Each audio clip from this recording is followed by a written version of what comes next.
What's going on, everybody? Thank you so much for sticking around while I got my life together and recovering from this horrible hard drive crash. I'm almost back up at 100%, still getting everything finalized and reinstalled and all that jazz. So a few nights ago, I went to see Vanessa Carlton up in Nashville, and it was a really great show, and she was awesome, and she also did a meet and greet afterwards. And I got this really cool poster, and she signed it for me, so that was really cool to be able to meet her. Anyway, she had this really cool stage setup, and it was like these paper orbs that lit up and everything, and I was texting back and forth with a friend of mine who wasn't able to make it to the show, and he was talking about, hey, wouldn't it be cool if they started like floating around and lighting up and everything like that. So we were just kind of joking back and forth about that, and it actually gave me an idea for a poster. So we're going to make that today in Illustrator and then finalize some effects in Photoshop. So let's go ahead and jump in. All right, so when I had everything reinstalled here, it didn't actually save my preferences and my workspaces and everything. So just kind of bear with me as I work through those. And thank goodness I still have all of my fonts here. So I'm going to be searching for like a nice, classy, thin looking font. I think it's going to be best for what we're going to be creating today. This is an interesting one. I do like that one a lot. I don't know if I've ever used it before. Active Grotesque is pretty good. I really like that one. And let's explore around for one last one just to say that we looked at least 3 options. And Degular is actually pretty cool too. So I think that between the 3 of these, I think I'm going to end up going with the Korolev. I think that's how you pronounce that. I just like the condensed look here, and I think it's going to go really well for what we're doing today. So now that we've got our typography down, I am going to go ahead and create some of these orbs here. And this is going to be just really kind of like indiscriminately throwing these orbs onto the page and just kind of arranging some of the things. So I think I'm just going to speed up this portion of the video while I create and arrange these.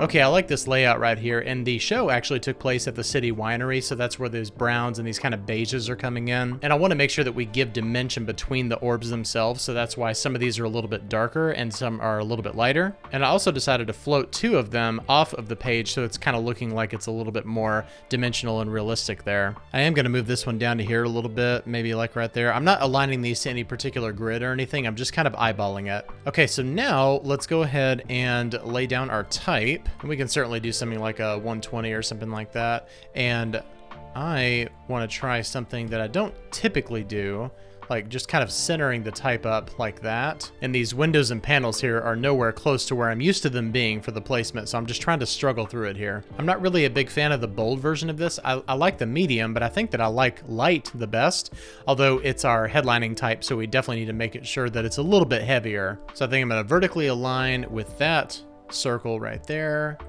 and we'll need to make sure that we are about 1.5 inches from the left side. And now we'll bring this down to about 90 or so, and we'll just kind of move things around the orbs a little bit. Basically what I want to do is I want to make it look like the words are just kind of floating along with the orbs. And the name of this tour was Future Pain 2023 Tour, so we'll just kind of do that same thing right there. And also I need to fix the leading right here. I think we'll just make the leading the same as the actual type size. So I like this, how it's kind of snaking around these orbs a little bit. That's pretty cool. And we'll just make it to where these are descending down in size. And this was March 18th, 2023.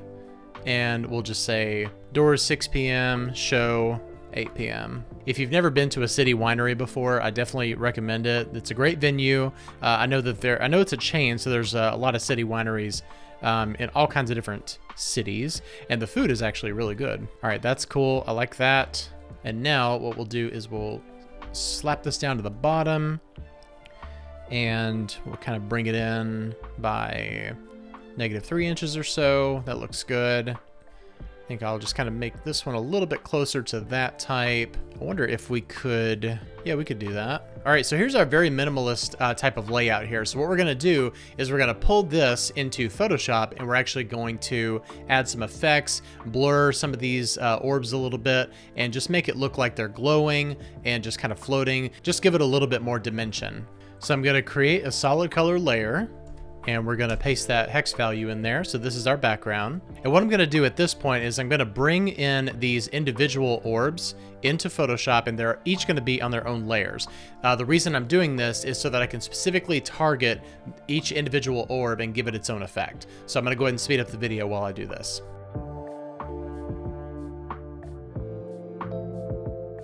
All All right, so I have them all in, and I'm not really going to worry too much about the exact placement from where we had it in Illustrator. I'm just going to kind of move things around a little bit, and if I want to move the text around too, we can certainly do that. I'm not really too hung up on exactly where the text is going to go and all these elements and everything.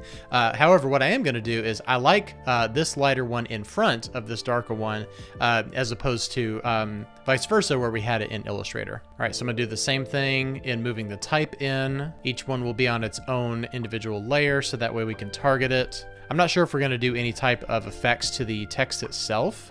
I just want to keep them separated just in case we decide to do anything. Okay, so it's going to be pretty simple in terms of what we're going to be doing here. So what I'm going to do to all of these, I think, let's go ahead and pull the layers panel out right here so it's a lot easier to see everything at a glance here. If I were actually doing things the way you're supposed to be doing it, I would actually be naming these layers.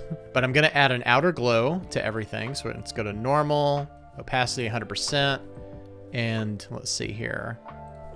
Do a size. Yeah, basically I'm just going to do this like craziness right here so I can see what I'm actually working with. I'm going to pick this one right here, that color. So all of the orbs are going to be glowing the same brighter color. Some of them are just going to have a little bit of a darker core there. So I'm going to see if I'm going to do a spread here, probably about 10. We want it to be nice and soft. So I actually do like the softness there. And let's go ahead and apply them to the rest of them, and we'll probably have to adjust some of the, I don't want to apply it to the text there. So let's turn off our text layers for now so that we know which ones that we need to target. Okay, very cool. All right, so now I'm going to go into these here, and I'm probably going to make the outer glow the same color there. I just think it's going to look better.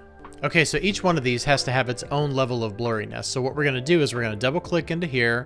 We're going to go to our outer glow, and basically the more that we increase the spread, the sharper it's going to look. So it's going to look like it's a little bit closer to us. However, you don't want to go too sharp because as you can see, it starts to jag all those areas right there. So if you want it to be like still nice and soft, probably like around a 50 or something like that for a little bit sharper.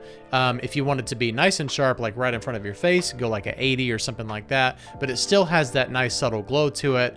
But that's kind of what we're aiming for there. So obviously this one right here needs to be sharper than the one that is right there because it's directly in front. So let's go ahead and bring this up to about probably a 60 or something like that. We want to make sure that we avoid that, like that polygon type of look that's going on right there. And I think I'll leave this large one at that same level. And I think I'm going to actually go to this one and bring it all the way down to a 0. We just want to get some good levels of variedness here. Bring this one up to about a 40 or so. Bring this one up to probably about a 60 or like maybe a 50. It's actually 60 is starting to give us that polygon look. So let's make sure that we do that. Oh, and we also have to adjust this color of the outer glow right here. And I'm going to bring that up to about a 30. Okay. All right. So that's looking really cool right there. I am going to go ahead and collapse all of these effects right here and bring the text back. And if I'm going to do any kind of glowing effect on the text, I think I'll probably do it on the headliner.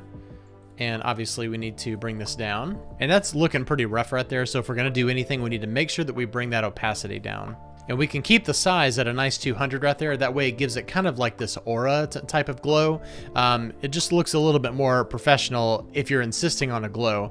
Although you don't have to do one. So like if you turn off the glow right here, then that looks perfectly fine. But I will leave it on just on her name right there. I just think it looks really cool. And another thing you could do here, let's say that you're totally finished with this, but you want to give it a little bit more of a kind of like a special effect. What you can do is you can merge everything that's visible by hitting Shift Option Command E, and that's going to put everything that's visible onto its own layer. So now what we can do is go up to Filter, Blur Gallery, and go to Tilt Shift Blur. And this is where you can target specific areas that will be blurred and then other ones that won't be.